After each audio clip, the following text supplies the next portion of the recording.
This title is narrated with virtual voice, computer-generated narration for audiobooks. Saved by the Marquess, by Kristina Earl. Chapter 1. A Dramatic Rescue. The Marquess of Meadowbrook stepped out of the gentlemen's club after 5 hours, to finally take a breath of fresh air. He looked at his pocket watch. It was an hour past midnight. For most gentlemen, spending long hours at the club and departing in the wee hours of the morning was commonplace, but it was an exception for Lord Seymour, the Marquess of Meadowbrook. He found himself lingering longer than usual this time. Ordinarily, he could barely endure the company of others for more than a few hours, especially during the bustling social season. Solitude had always been his refuge, far from the whispers and snickers that haunted his younger years. Now, as a respected Marquess, society sought his presence, attempting to draw him into their circles.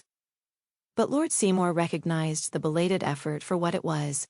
The scars of past rejections remained too profound, the genuine faces of the aristocracy too clearly remembered from his youth. With a resigned sigh, he slipped his watch back into his pocket and began his walk down the footpath to where his carriage awaited. The street, still bustling, required him to navigate several alleys, yet he welcomed the walk.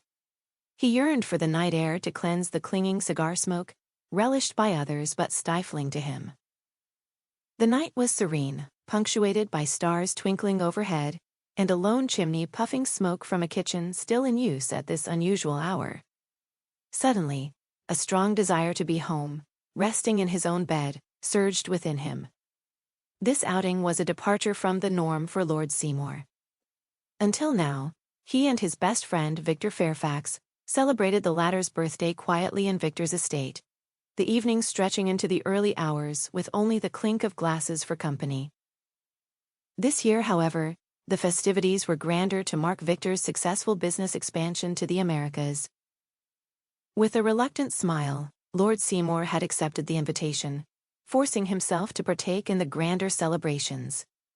He had hoped Victor would favor a more subdued affair, but the allure of impressing the new aristocratic investors with a lavish display was too tempting to resist. As he navigated the city streets, Lord Seymour stepped over a gushing gutter, his grimace reflecting his disdain for the neglected pavements.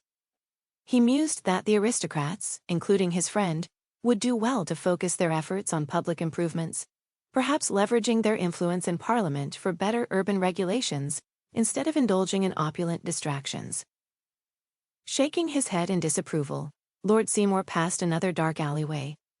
Suddenly, a sharp shout pierced the quiet night, halting him in his tracks. Instinctively, he sprang forward, pressing his back against the cold stone wall to listen more intently. Could someone need his help?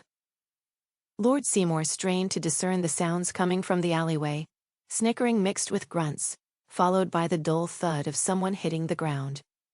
His heart clenched with anger as the echoes of his past humiliations surged through his memory, mocking laughter ringing in his ears once again. There was little Lord Seymour despised more than the cruel mirth of a crowd tormenting an underdog. He edged into the alley with a determined exhale, his movements deliberate and quiet to avoid detection. Peering into the dim light, he spotted a group of 5 youths huddled around a figure sprawled on the ground. In the scant moonlight, he saw one of the boys rifling through the victim's pockets, the victim on the ground struggling against the assault. Lord Seymour's voice cut through the night, resonant and commanding. "What's going on here?" he demanded, his tone deliberate and imposing. The boys whirled around in alarm, their faces revealing the hard expressions of those accustomed to the rougher quarters of the city. The victim, a slight boy with his face obscured by a cap, seemed particularly vulnerable. "Nothing," replied one of the boys defiantly, elbowing his companion in a silent cue of solidarity. Lord Seymour stepped closer, his eyes narrowing into a fierce scowl.